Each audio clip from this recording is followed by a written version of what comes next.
We're going to be working on hips and hamstrings in this video. So we're going to come into 90-90 position to get started with the hips. Bringing your front leg into 90 degrees from the hip to the knee to the foot. The knee can be lifted here, that's absolutely fine. Ideally, we want the back leg to also be in 90 degrees, but if that means that your bum and your hip is coming away from the floor, tuck the knee in closer to the front foot until you can bring the hip down so that you can keep your spine straight and your body long.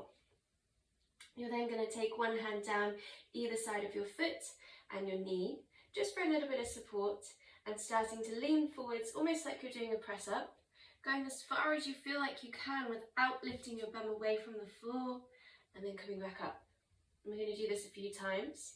As you lean forwards, pressing that knee down in towards the floor, opening up through the front hip, and then all the way back up.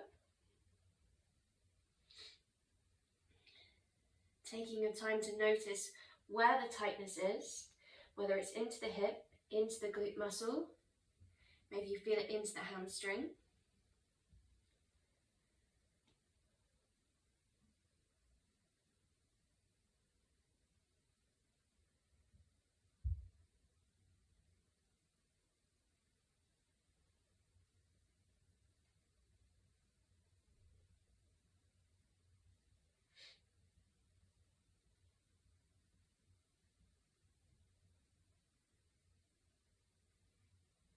Just doing one more on this side, and then we'll switch to do the same on the other side. So the main goal is to have the front leg in 90 degrees, hip to knee to ankle, and then the back leg as close to 90 degrees as you can, but make sure that seat bone, that bum cheek is grounded. Scoot the knee forwards as close as you need to so you can stay grounded with both seat bones and the spine is long. And then we'll do the same. Hands go forwards, either side of the foot and the knee, bending your elbows, almost like you're doing a little press up, and then coming all the way back up. Pressing that front knee down in towards the floor, hoping to get it a little bit closer.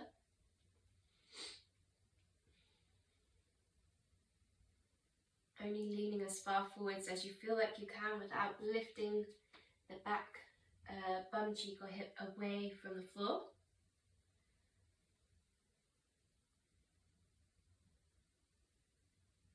Really using your strength. Think about pressing the front knee down.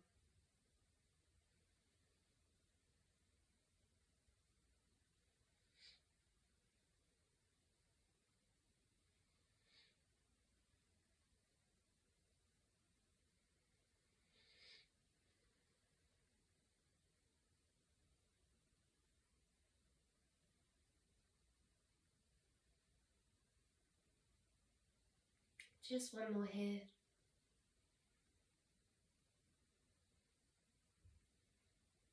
And then bring your knees in towards your body. So we're going to rock through some internal and external hip rotation. So you're going to need to have your feet about hip distance apart, maybe slightly wider. Have the feet in close, so they're close under towards the knees, and then the hands are going to be out wide to your sides just to give you a little bit of support. If you can do it without the hands, that's great, it will give you more core recruitment. We're going to drop one knee in towards the center. You want that knee to come in as close as you can to the floor, again without lifting your hip away from the floor. Rock all the way onto the inside edge of the foot and then come back and switch to the other side. Now there may only be a little bit of movement here and that's fine. As you drop the knee into that internal rotation, you should feel it through the outside edge of the leg, into the inside of the hip, again not letting the hip come away from the floor. So the hands are either supporting or using a little bit of core strength. And a little bit like in your 90-90 degree positions, working towards that knee getting a little bit closer each time.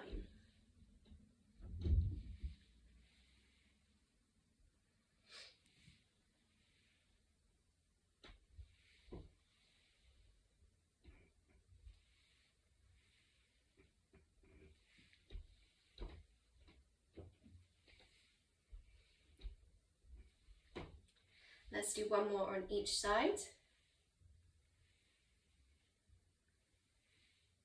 And then once you've done that, you're going to bring your feet together, a little bit of momentum, coming all the way up to standing, using the strength of your hips here, maybe a little rock to get there, and coming all the way up to standing. Rock all the way onto your back if you need to, giving it another go if you need to, hips in close, and then use that counterbalance into the feet to come all the way up. From here, bending your knees as much as you need to take hold of your toes. Let your head go. A little softness into the knees. And then you're going to straighten your legs as much as you can, pulling gently down onto the toes to draw your head towards the floor. And then gently release. So really targeting into the hamstrings here, hips up towards the ceiling, head down towards the floor, and gently release. If you're quite bendy into the hamstrings here, quite flexible, you can really draw down into the toes, really pull down to give you that extra space.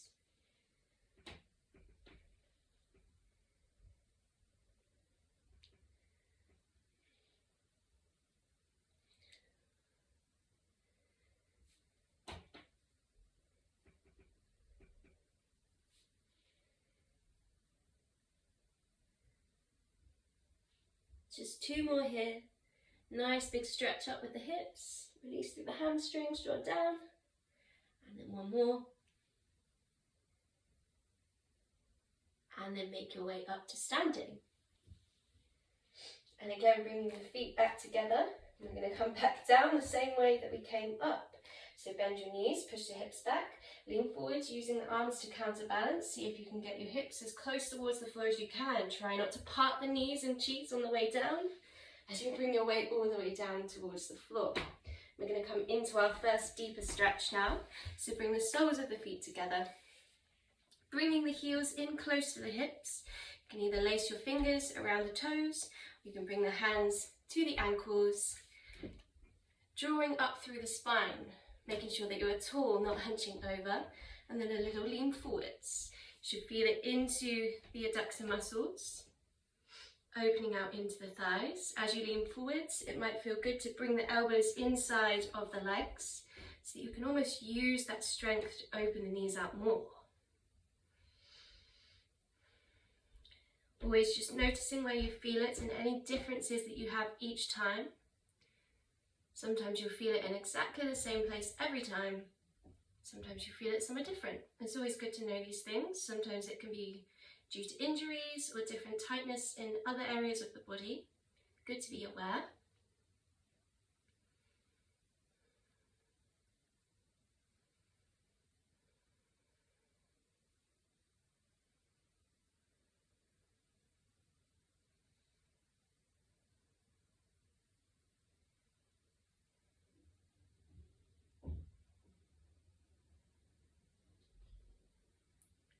I'm just going to stay here for just a few more moments.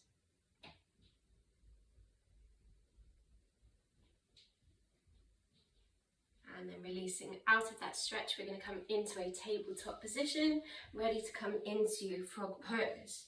So, hands over the shoulders, knees over the hips, hips over the knees even, and then taking the knees out a little bit wider. Start to turn the feet out to the sides as well, so you have the inside edge of the shins, inside edge of the calf muscles in contact with the floor. Sliding the knees out as far as you feel comfortable, but in line with the hips. You might want to stay up on the hands. You might want to come onto the knuckles if it doesn't feel comfortable for the wrists. You might even be able to make your way down to the forearms. Now from here in your frog pose, we're just going to bring a little bit of movement to the hips. So you should be starting with a right angle from the hip, out to the knee, out to the ankle. And all I want you to do, whether you're on your hands or your forearms, is rock the hips backwards and forwards. So you just come forwards out of that right angle and then try and push deeper back. Just very gently rocking.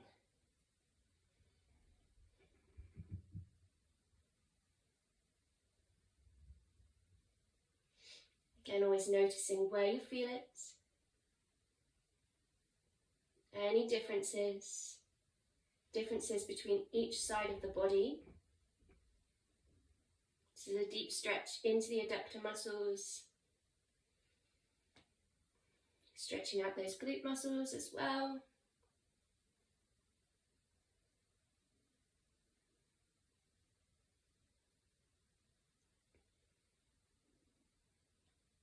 If it feels good, you could always pause in your frog pose and see if there's room to sink a little bit deeper. Might feel better to just keep gently moving, gently swaying. If this is a particularly deep stretch for you, sometimes that movement can just distract a little bit, make you feel more comfortable.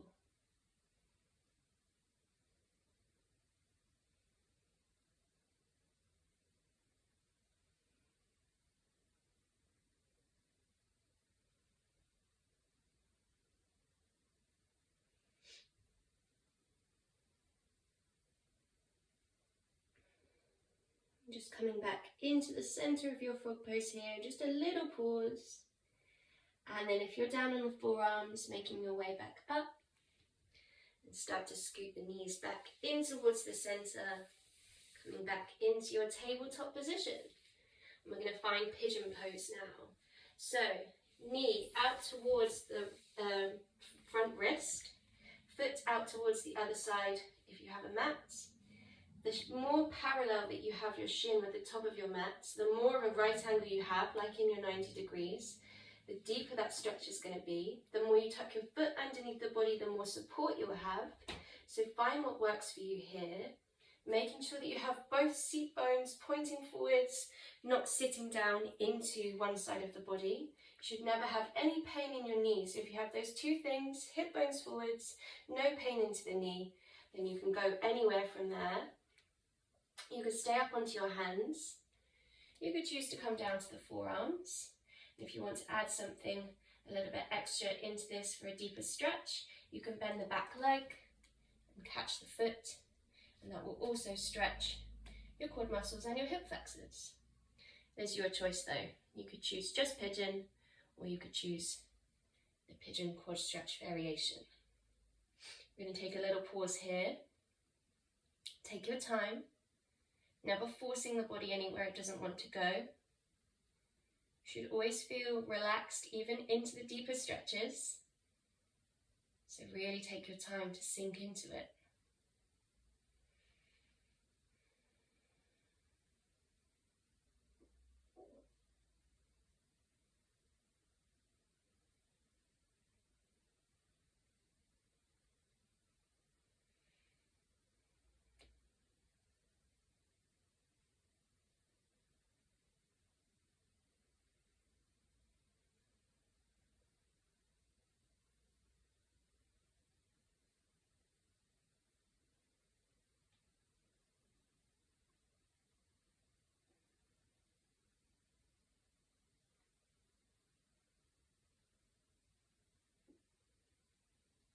Start to come out of your pigeon here, wherever you are, and we're going to switch over to the other side. So make your way back into that tabletop position, and then coming forwards with the other knee towards the wrist, the foot out to the other side, adjusting into wherever pigeon is feeling good for you. Maybe the shin is more parallel, maybe you tuck your foot under the body for more support. No pain into the knee, hip bones pointing forwards, not sitting down into it, and then go wherever you want to here. Maybe forearms, maybe choosing to catch the back foot. It's your choice. Find what feels good, even in the deeper stretches, even in the ones that don't come as naturally.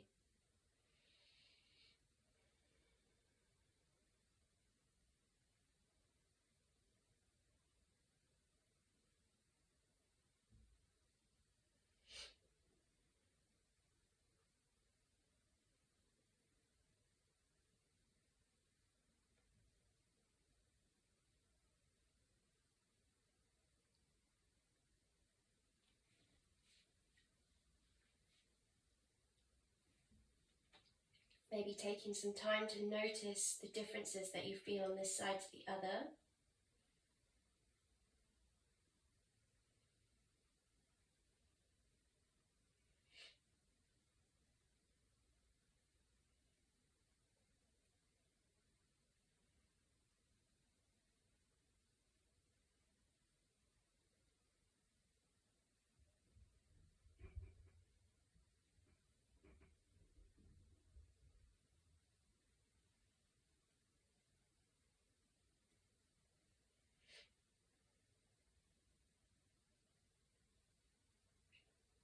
And again, just making your way out of pigeon when you're ready.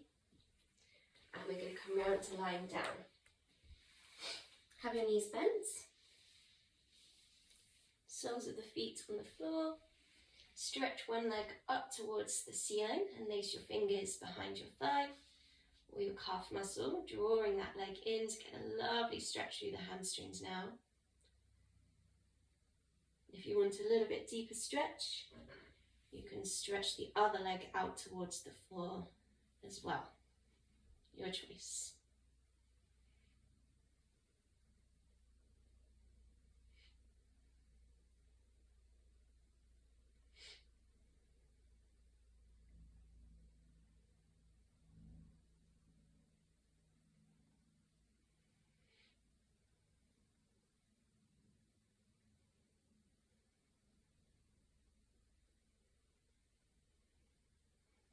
Switch over to the other side now, stretching the other leg up.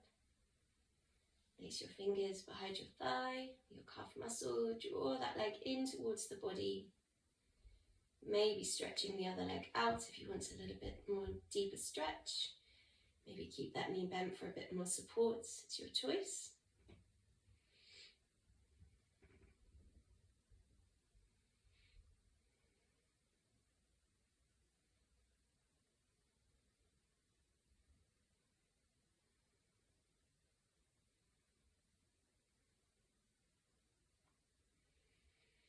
And then releasing your leg.